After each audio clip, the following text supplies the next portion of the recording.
Hello everyone, welcome to Toyeen Talks. How you doing? Thank you for watching. Till I'll see you in my next video. Stay safe, stay blessed. I love you. Bye. Àwọn ló máa ṣiṣẹ́ àṣedànù fọmọ ẹlòmíì jẹ.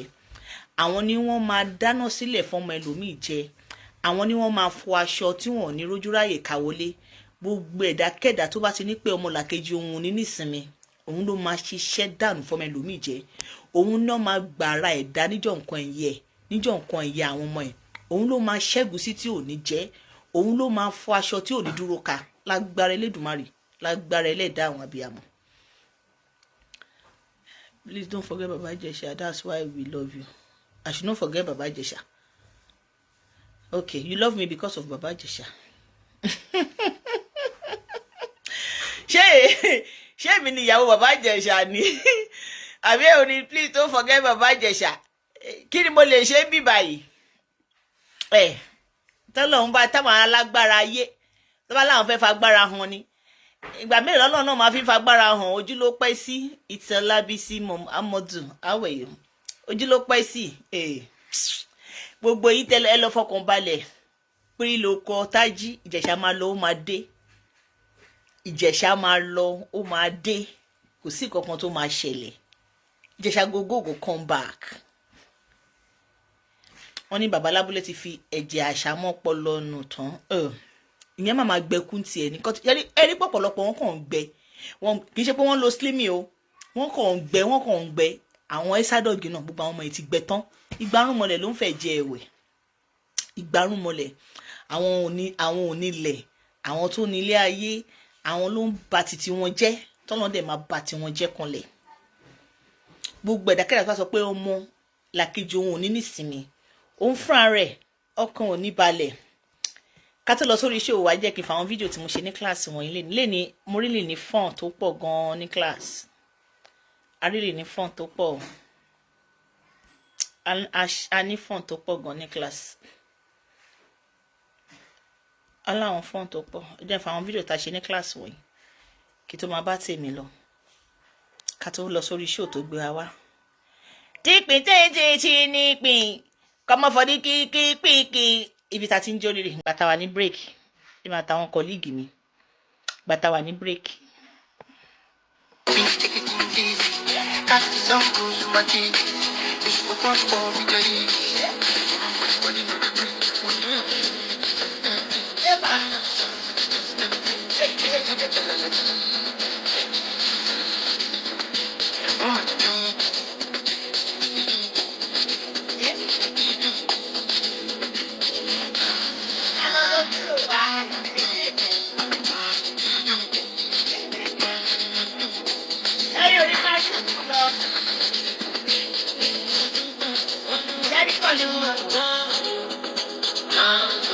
Ṣẹ́rí kọ́líìgì mi kọ́líìgì tájọ wà ní kíláàsì òun nìkan ló nírú vibe mi kò kí n pretend welcome on board show us now oh sorry come to Facebook mo ti ń play ẹ̀ mi ò lè play ẹ̀ fún yín lórí TikTok oníṣòtà ìgbé wa Yomi Fabiyi sọ àwọn ọ̀rọ̀ kankan lánàá òun mo fẹ́ play so if you want to watch this video please just come to Facebook and you return back to TikTok ibẹ̀ mo ti ń play ẹ̀ fáwọn èèyàn.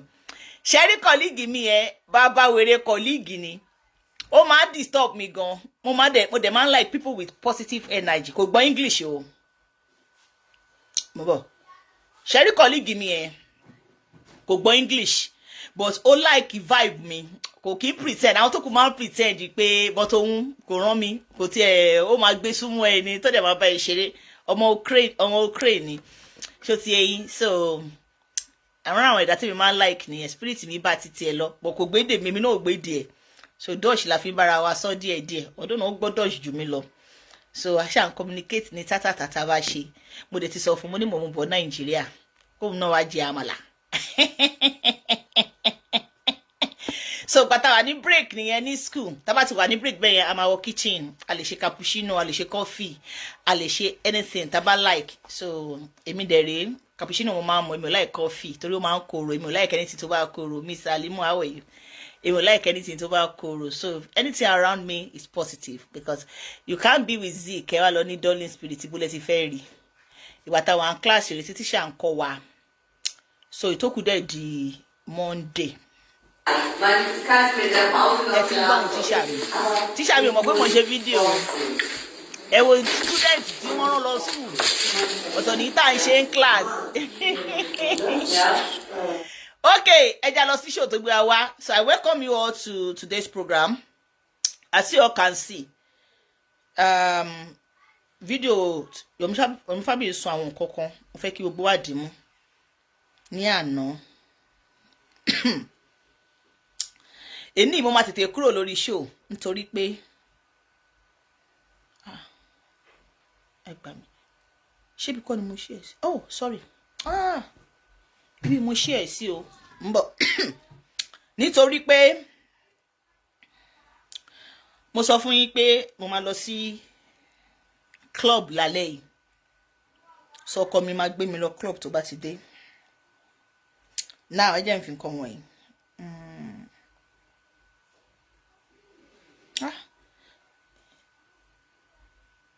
Mo ti rí fídíò yẹn, sorry. If you know the gala gala gala gala gala, if you know the gala gala gala gala gala, mo dúpẹ́ Olúwa ye, joy is coming. Ìyá máa egun. Person go think you dey serious for it. Mo serious o, mo focus o, mo kàn ṣe fídíò ni o. Ìfẹ́ Olúwa Àjọkẹ́ said, I love this your hair. Ọkọ mi ló bá mi ṣe, èmi ni mo direct ẹ, kò lẹ́ dáadáa gan. Ọkọ mi ló bá mi lẹ̀. Ọkọ mi náà ti ń try, ẹ má fọ o. Fún ẹ̀yin tẹ́ like irun mi, ọkọ mi ló bá mi lẹ̀ láàárọ̀ yìí, but èmi ni mo ń direct ẹ, mo fi mirror direct ẹ. Ọkọ mi náà ti jẹ́ hairdresser. So if you want to gum your hair, just bring your hair. Husband and wife will gum it for you together. So, ẹ jẹ́ àṣẹ show.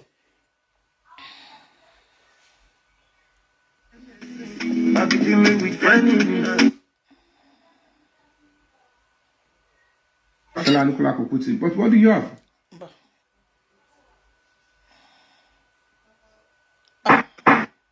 We all quest for struggle, for fighting for the voiceless. Human rights. I know èmi ni director nu léyìí. Like tá bá fẹ́ ṣerun, èmi mo máa direct ọkọ mi.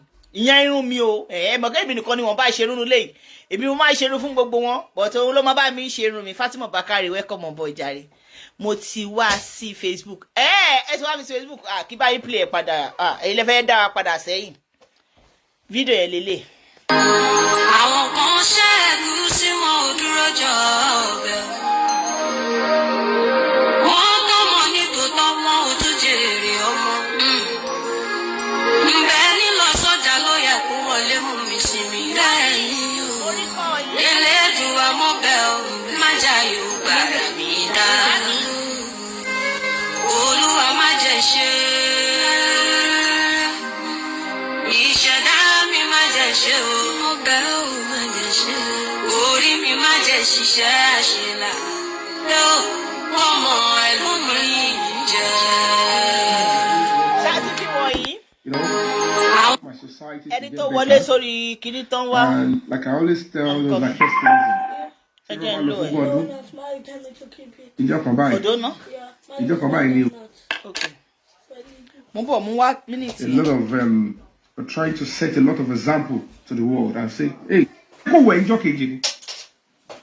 That means the girl will be suffering multiple tears. And that means you would have taken her to one hospital or a clinic. And then that is a good evidence. On treaty, see her ìdí ọmọ yìí ní ọdún báyìí báyìí. Even tó bá tiẹ̀ bẹ́ẹ̀ sọ fún ọ̀rẹ́ òun kan lòun ṣe wò pé kóun set bàbá Ìjẹ̀ṣà up. Àti débẹ̀. Action because a child is involved. Or was Ẹ jẹ́ kàbí láti bí. Starting off without mincing words. Àfẹni tí ó bá fẹ́ bá Ọlọ́run nípò ẹ̀. Only an hypocrite will not know certainly that the entire stuff that sent Baba Ìjẹ̀ṣà to prison was... Hey, you guys should do what you are doing and leave this place and go and play. I don't want distraction and I don't want anything here. Bitte. What happened? What are you looking for? My socks. I'm not taking somewhere. Oh my goodness. Ẹ ti dé o. Ẹ ti dé láti school o. where's my song? I don't know. Well, you look like here. I'm not from the what? This Liana. Yeah, close the door. Shoes. Mami, Mami Adebimpe, era màmá mi, ẹ káàsán. Mami, mo rí call yín, mo ti bẹ̀rẹ̀ live, mi ò lè gbé ni tí bá ti ṣe tán máa pè yín. Ṣé ti gbọ́? Rọra. Yeah. Ẹni tó torí fídíò yẹn wá, ẹ padà lọ sórí. Ẹ padà lọ sórí TikTok. So TikTok, mo fẹ́ kí ẹ jẹ́ ká farabalẹ̀. Ó ní purpose tí mo fẹ́ fi play video Yomi Fabiyi. Bó tilẹ̀ jẹ́ pé Justice of Mohbad ló fi ṣe, but wọ́n wá yà sí ọ̀dọ̀ Bàbá Ìjẹ̀ṣà. Wọ́n wá sọ àwọn point kan. Now, ṣẹ́rí point tí wọ́n sọ, mo fẹ́ kí èmi àti yín káàdì mú. Ṣẹ́rí ọ̀run yabọ̀, kì í ṣọ̀run ẹnìkan o. Ó ń bọ̀, àwọ̀lá dẹ́ẹ̀dẹ̀. Ṣẹ́rí aburú. Sorry, kí n put it báyìí. Orí Bàbá Ìjẹ̀ṣà ni wọ́n ti kọ́kọ́ bẹ̀rẹ̀ ká máa ṣe aburú fún ẹni tó bá lórúkọ tó kọ́kọ́ trend. Nígbà tí wọ́n try ẹ̀ ní orí ọ̀rọ̀ Bàbá Ìjẹ̀ṣà, tí wọ́n rí pé wọ́n succeed, wọ́n rí pé wọ́n wà successful. Àwọn tó ṣiṣẹ́ Bàbá Ìjẹ̀ṣà yẹn, wọ́n wá rí pé social media is a very big weapon to bring anybody, anyone we don't like, anyone we don't want. Manage my English, you know. English is a borrowed language. If you like, you can speak English. Go and use it to collect money in Central Bank of Nigeria. Gbogbo ẹnikẹ́ni tá bá ti nífẹ̀ẹ́ sí, ẹni tá bá fẹ́ fìyà jẹ, ẹni tá bá fẹ́ deal pẹ̀lú ẹ̀, ẹni tá bá fẹ́ bá tiẹ̀ jẹ́. Wow. So far we can be able to succeed on Ijesha's case. And people did not ask for evidence. They are easy to be manipulated. So what can we do? We'll be using this weapon. You see, Beshen with me, I have a girl and I have a boy. Money is so funny, sis. Go funny, oh. I have a girl, I have a boy. Bimba she duro ti èèyàn, ni ko she ṣe fèmí náà. A lot of people said, Ezi Mama, why are you supporting Fidophile? Mo de bota. Money, I will never ever support Fidophile. Nítorí pé mo bímọ obìnrin. Èmi ò lè experience rape rí. Àwọn tí wọ́n ní experience ẹ̀. Àwọn ló mọ bó ṣe ń ṣe wọ́n. Mo jìyà, mo jìṣẹ́ lórí àwọn ọmọ mi. Bó tilẹ̀ jẹ́ pé mo bí wọn sílùú òyìnbó. Mi ò rí ìyá ṣe ọmúgọ̀ fún mi. Mi ò rí bàbá ṣe ọmúgọ̀ fún mi. Kò sí ìyá ọkọ tó wá ṣe ẹ dúró yọ̀ mí. Kò sí ìyá ọkọ tó ṣe ọmúgọ̀ fún mi. Madam Gasa ẹ káàbọ̀. Kò sí ìyá ọkọ, kò sí ìyá ìyàwó tó ṣe ọmúgọ̀ fún mi. Kò sẹ́gbọ́n, kò sábúrò, èmi àtọkọ mi nìkan ni. Imagine kéèyàn bímọ lẹ́yìn ọjọ́ mẹ́ta, because gbogbo àwọn ọmọ mi natural ni mo bí wọn. Kò sí tí mo for operation bí. Lẹ́yìn ọjọ́ mẹ́ta, kò dẹ̀ ti bẹ̀rẹ̀ sí ní máa ṣe nǹkan, máa ṣe àwọn nǹkan kan. Ọlọ́run ló ní kó lo ẹ fọ́kọ tiẹ̀ tó ń support ẹ̀, tó ń help ẹ̀. Ọ̀pọ̀lọpọ̀ àwọn obìnrin ló bímọ sílùú òyìnbó, ọkọ wọn gan mọ́ bó ṣe ń gbé gbádé pọ́n fẹ́ gbà wò àwọn nìkan ni. Náà ẹ wá wo wàhálà yẹn, kẹ́nìkan wá sọ pé wọ́n á fi tipátipá bá ọmọ sùn. Kò sí abiyamọ kan, kódà wèrè. Tẹ́ bá fẹ́ gbọmọ lọ́wọ́ wèrè, ó máa kọ́kọ́ sínwín fún yín ná. Olórí ẹwà tó mi ẹ káàbọ̀. Ó máa kọ́kọ́ sínwín fún yín, talkless of ẹni tó wà sane, not insane. Now, mo mọ ìyà tí mo jẹ nígbà tí màá bí àwọn ọmọ mi àti ìgbà tí mo tún bí wọn. Ṣó ti yín? Kéèyàn kan wá sọ pé wọ́n á bọ́ ọmọ kékeré sùn, kéèyàn wá support ẹ̀. I will never be part of it, never in my life. I will never ever be part of it. Torí tí n bá gbọ́ pé èèyàn fi tipá bá ọmọ kékeré sùn, ẹ̀tọ́ ẹ̀ ní pé kán ti ìmọ̀ fẹ́ kán rán lẹ́wọ̀n. Ẹ̀tọ́ àwọn ìjọba ní pé kán mú okú ẹ̀ kí wọ́n gé. Tó bá ti gé okú ẹ̀ ò ní kú, kán mọ bó ṣe máa gé tó ò ní fi kú. So that tárẹ̀ tó bá rí ọ̀yàn, tó bá rí òbò, ó máa wọ̀n ẹ́ kárẹ̀ ẹ́ dìde ṣùgbọ́n ò ní rí okó tó máa fi do. You understand? Èmi ò fẹ́ kó máa rán àwọn Fidophile lẹ́wọ̀n. because ẹ rán wọn lẹ́wọ̀n tó bá yá wọn máa jáde oko wọn sì máa tún le ẹ má wulẹ̀ jẹ́ kí oko wọn le ẹ pa oko wọn lápàsáyé tó pé for the rest of their life oko yẹn ò ní le mọ́ débi pé wọ́n fẹ́ dóòbò so that tán bá tún ayé wá sí Warriors Blog welcome on board And it was not just a mo kí gbogbo yín tó bá tún ilé ayé wá wọn ò ní lè dó òbò mọ́ sorry wọn ò ní lè ṣe fídíò fáìlì mọ́ wọn á rántí ikú tó kọ́kọ́ pa àwọn payé àkọ́kọ́ táwọn wà àwọn ò rí òbòdò so ìgbà tí mo bẹ̀rẹ̀ kéèsì bàbá Ìjẹ̀ṣà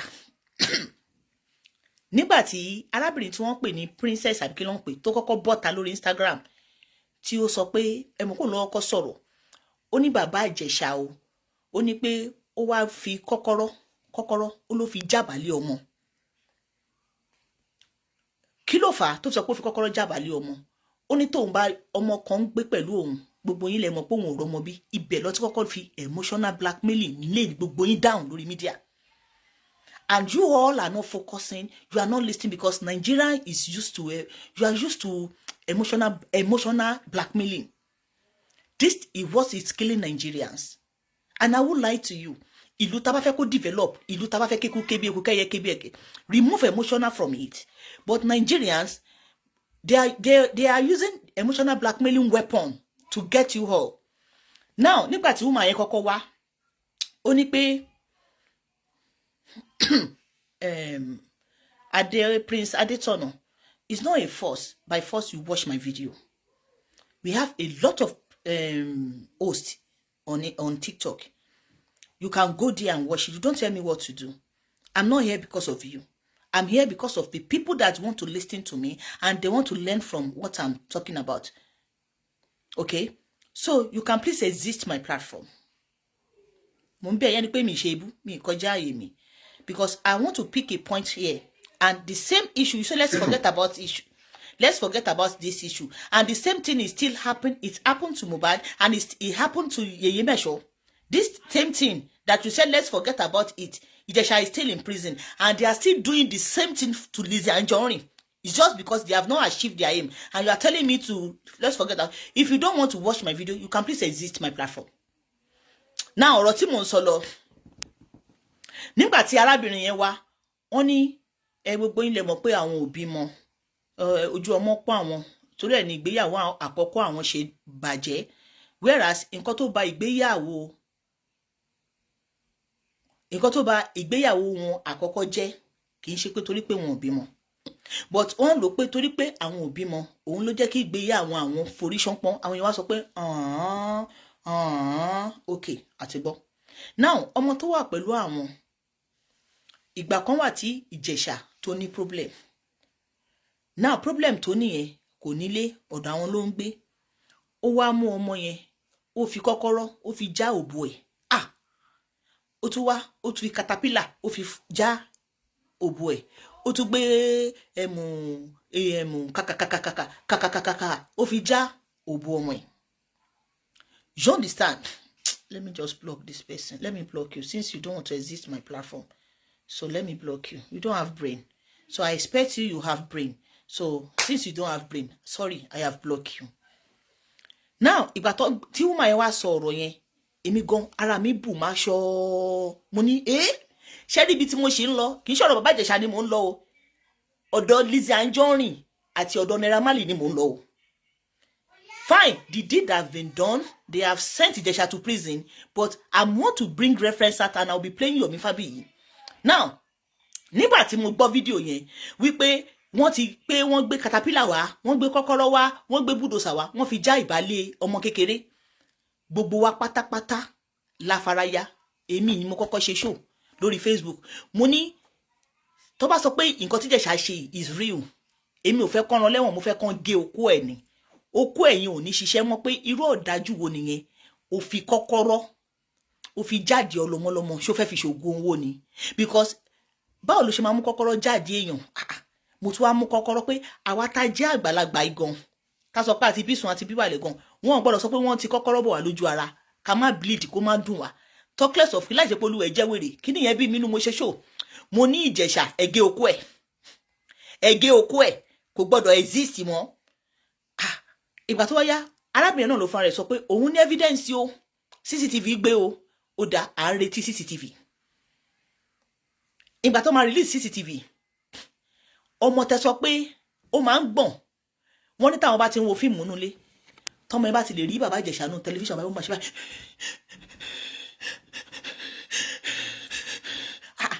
kí ló dé tó ń gbọ̀n tó bá ti lè show Ìjẹ̀ṣà nínú tẹlifíṣàn báyìí á máa ṣe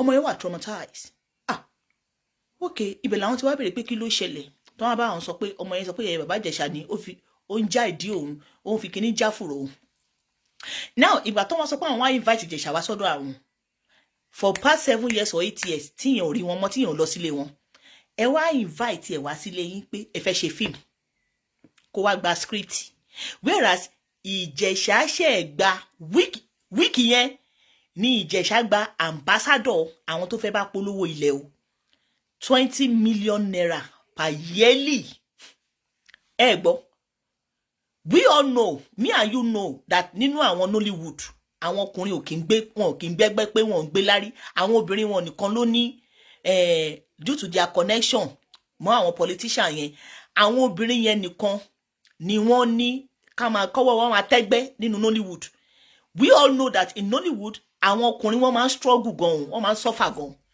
but Ìjẹ̀ṣà lẹ́yìn ambassador tó fi ń gbéra Ìjẹ̀ṣà ṣe gba ambassador 20 million naira yearly ó dẹ̀ gbé sórí social media ó gbé sórí Instagram page ẹ̀ pé mo ti gbàgbé orúkọ àwọn tó fún Ìjẹ̀ṣà ní ambassador ilẹ̀ yẹn gbà yẹn 20 million ló fẹ́ máa fún everybody congratulate ẹ̀ níjọ́ tí Ìjẹ̀ṣà fẹ́ lọ sign ìjọ́ yẹn ni wọ́n pè ipe wá gba ọ̀rẹ́ mi pàdí mi kú ìjọ́ mẹ́ta látọdún yẹn àti ẹ̀rí ẹ mọ́ wá gba script o mo fẹ́ yaṣẹ́ o máa bọ̀ o òun ló mú yẹn lọ síbẹ̀ ìgbà tí yẹn débẹ̀ tẹ wá set camera ọmọ tẹ set camera tẹ sọ pé ó máa ṣe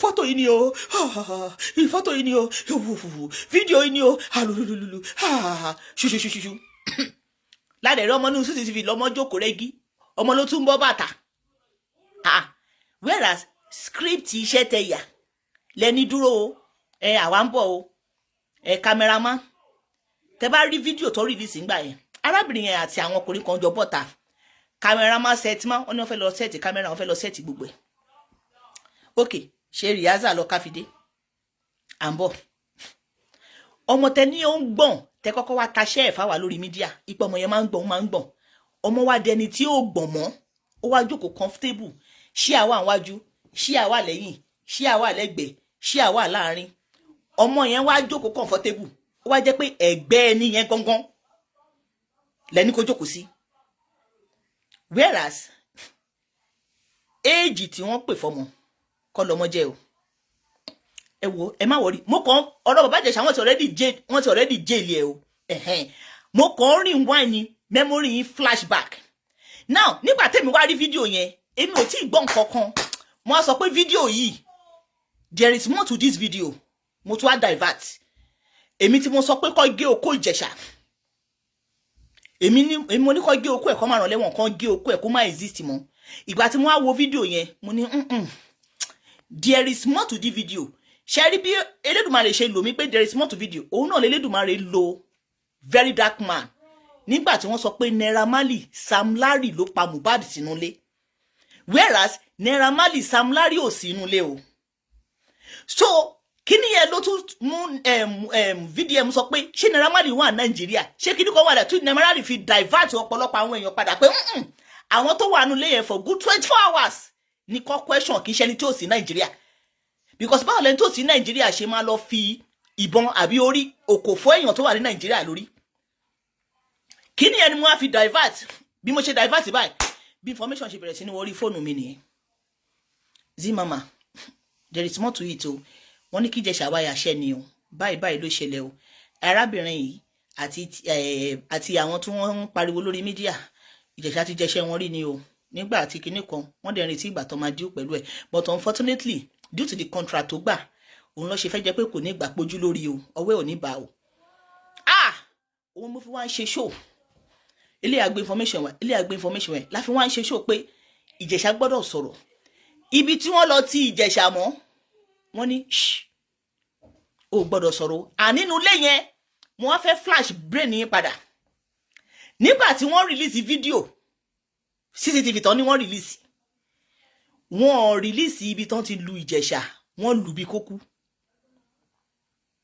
ṣe rí àwọn ọkùnrin tẹ́rí yẹn tó jáde yẹn èyí tó gbébọn dání wà nínú wọn èyí tó má dáadáa ní wà nínú wọn èyí tó mọ̀bẹ dání wà nínú wọn èyí tó mú kùmọ̀ dání wà nínú wọn tó ní Ìjẹ̀ṣà gbogbo nǹkan tí tó bá ti ń sọ fún ẹ kó má ṣáà máa bẹ̀bẹ̀ ni kó máa bẹ̀bẹ̀ ni tá a bá pa ẹ́ síbí à á lọ ju òkú ẹ̀ sínú omi kò sẹ́ni tó máa mọ̀ pa wá síbí tá a bá ṣáà ti ń sọ pé yẹ ṣáà máa bẹ̀bẹ̀ irú nǹkan tó ṣe fún Yèyé Mẹ́ṣọ̀ ní ọjà tó lọ tó sọ pé Lizzy Anjorin ó lè ní ẹ́ ó ti pẹ́ tó ti ń ṣe tó ń faṣọ mọ́ wọn lọ́rùn tó ń fa ìborùn wọn tó fẹ́ mú ẹni lẹ́nu tó fẹ́ líǹṣì wọn wọ́n dẹ̀ set camera nìyẹn ṣe ń bẹ̀bẹ̀ pé mo ṣáà ti bẹ̀ẹ́ mo ti gbọ́ má bínú mo ti bẹ̀ jọ torí Ọlọ́run ipe kóun má tiẹ̀ kú because Ìjẹ̀ṣà sọ́njọ́ yẹn pé àwọn ti wò pé ikú ti dé káwọn dẹ̀ máa lọ lókù wọ́n lù now Ìjẹ̀ṣà tẹ́ lù ọmọ tẹ́ sọ pé ìyá ọmọ jẹ yín ẹ sọ́fà àwọn èèyàn ló fọmọ dá yín lọ́lá